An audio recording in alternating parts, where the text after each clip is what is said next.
And now I am very proud to tell everybody how bipartisan we are. Our next guest is a card-carrying member of the Republican Party.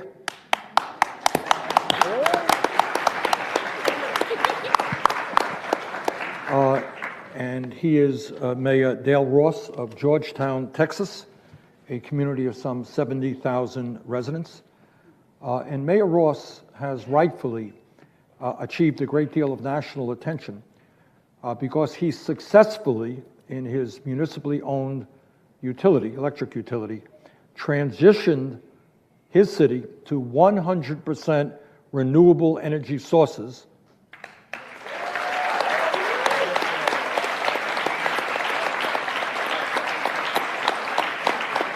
And I think one of the points we want to make tonight, and Mayor Ross will speak to it, is obviously the main issue is saving the planet. Nothing more important than that.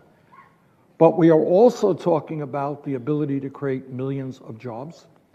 And in my view, and I think Mayor Ross will talk to this, over a period of time, we have the capability of lowering utility costs in America. All over this country, people every month, they get their utility bill and they pull their hair out, all right? Sick and tired of rising utility costs. And I think we have the opportunity as we transition away from fossil fuel to stabilize and lower that. Mayor Ross, thank you so much for you and your wife, Mickey, to be here with us tonight.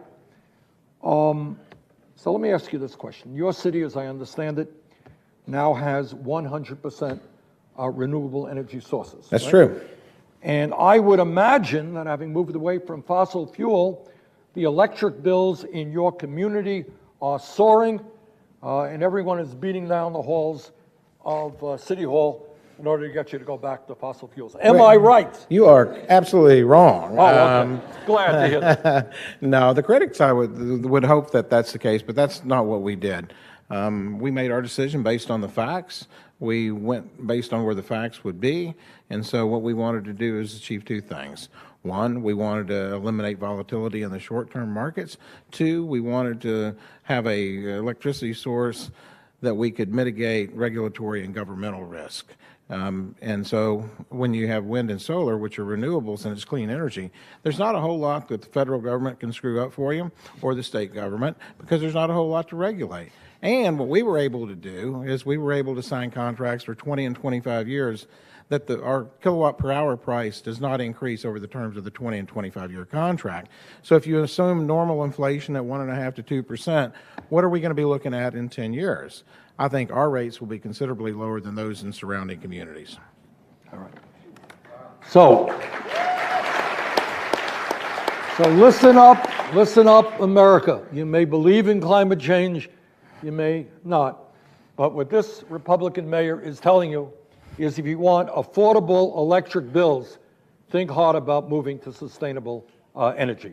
What arguments work for this new Republican Party? Yeah, I think the best argument is you have to be a fact-based decision maker.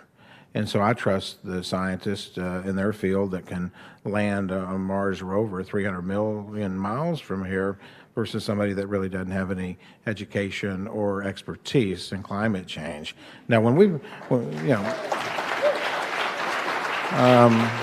I think you leave it to the subject matter experts, okay? And I think if you're going to run for office, you need to make that argument that not only is renewable energy good economically, it's good for environment as well. Because I've always said if you win the economic argument, you're going to win the environmental argument by default. And I think the greatest hope is when you look out here and you see this audience and you see these young people, this is the future that I see, and with their help, we can get folks elected to office that knows that there can be both environmental benefits and economic benefits to going renewable energy. And I think you'll see the tide is changing. And let me tell you why the tide is changing. We are at a tipping point right now where it's all about cost. And coal cannot compete with wind and solar on cost. And no matter who says we're going to bring coal jobs back, if you hear that, that's absolutely not true because they're not going to be able to compete in the market, and it's an open market. And so what we're looking at is we're looking at the tremendous job creation in wind and solar and renewables, because you got three kinds of renewables. You got wind, solar, and hydro. Hydro's out in Washington State, Oregon State, okay? And so if you look at Texas, we're number 1 in wind, and we're number 5 in solar, and we'll probably be number 1 in solar in a couple of years as well. Our solar farm, it's pretty cool. It's a 2-mile array, and it tracks the sun in the morning. So as the sun rotates, the array, so that you can maximize the energy you're producing. Now, let me tell you what. It takes 3 people to run those 1.7 million solar panels on 1,250 acres. But up in Amarillo, where our wind farm is, there's 97 turbines. And those guys do maintenance day 1, and it takes them 30 days to get to turbine number 97. And the vast majority of the folks up there on that wind farm, they were in the oil patch. And they like this. It's better pay, it's cleaner work. And like a guy told me, he says, hey, I'm 35, I'm going to retire as a technician out here because I really like my work, and it's going to be there, I think, forever. Incredible. Have you found that you've had many conversations with various politicians across the country and other cities as well, using you as an example and asking questions on how they can emulate what you've created? Yeah, there's a city north of Dallas called Denton. And we're the first city in the state of Texas to be 100% renewable, currently the largest in the country. They're going to be the second in the state of Texas. And our folks in our utility have been working with them. And they understand the economics and they understand the long-term certainty.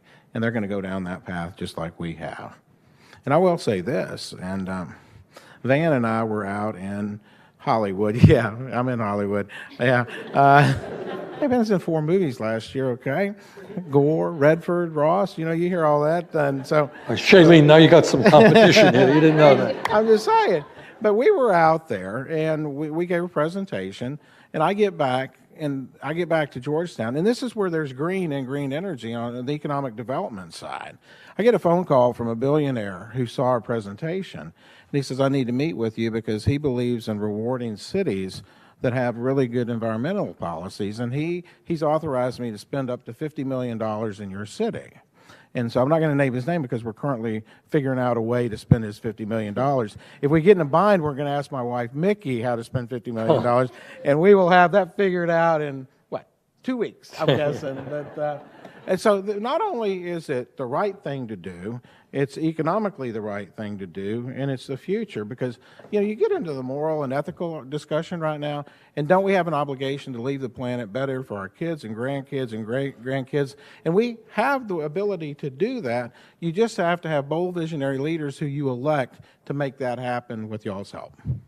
Do you find that the fact that you've turned this into a clean city is an attraction for people, young people moving to your area, bringing new businesses, that kind of thing? I don't know if exclusively that's it, but it's part of it, and it certainly helps.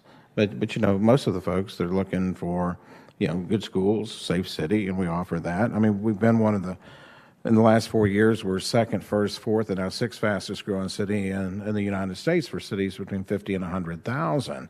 And this is just one element. Now, the younger folks think it's pretty cool because we are innovative and progressive, although it is in Texas, and the state and the county and my city, they're a little red, Mr. Sanders, just a little red. We're working on that. I know, I understand. But see, this just proves Republicans can do environmentally friendly things as well as Democrats, okay? But I think the whole key to our city is because we don't really base our decisions based on partisan politics. We base them based on the facts and what's good for the citizens we were elected to serve. Let me ask you this, picking up on a point that Bill made.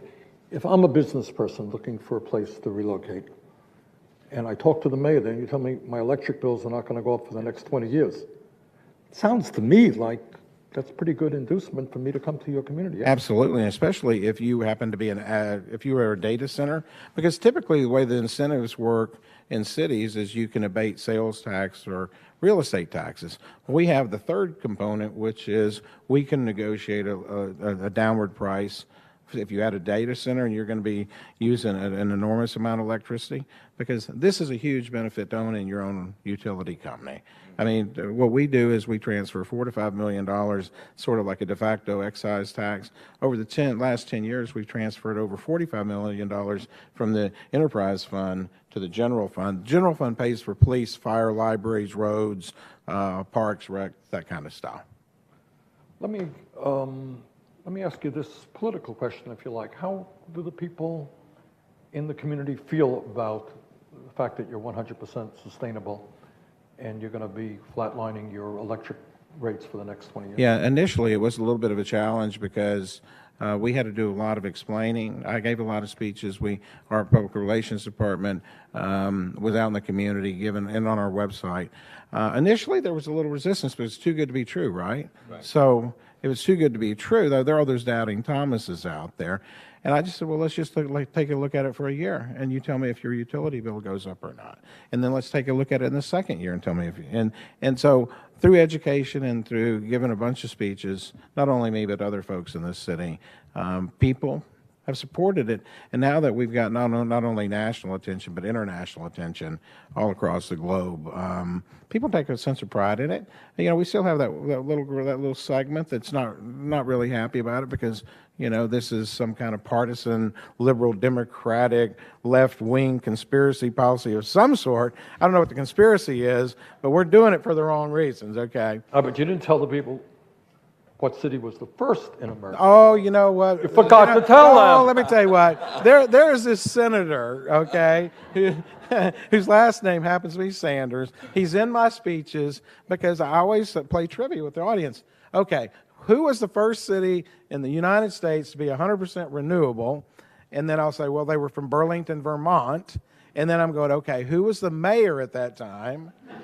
And I'm coming in. He's currently a senator. Oh, Senator Sanders. But that was tremendous because, you know, the fact of the matter is this. Really, the cities and the counties are the ones that are tasked with providing electricity and utilities to their citizens. At the state level and federal level, not so much. Okay. Now, the federal level can help, and I'll tell you what's coming up in Congress in 2020. The renewable energy credits expire in 2020. But you notice the fossil fuel credits do not expire in 2020. You notice that the fossil fuel is a mature industry that doesn't need a boost up. The renewable energy is still a little bit on the young side. If any industry needs, and I'll make this deal, okay, do away with the renewable credits, but do away from the fossil fuels. Let's have a level playing field and see who wins.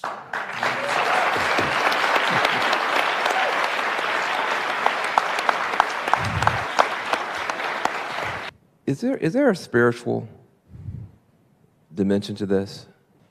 And you talked about politics, you talked about economics, but I get the suspicion that it may be deeper than that for you.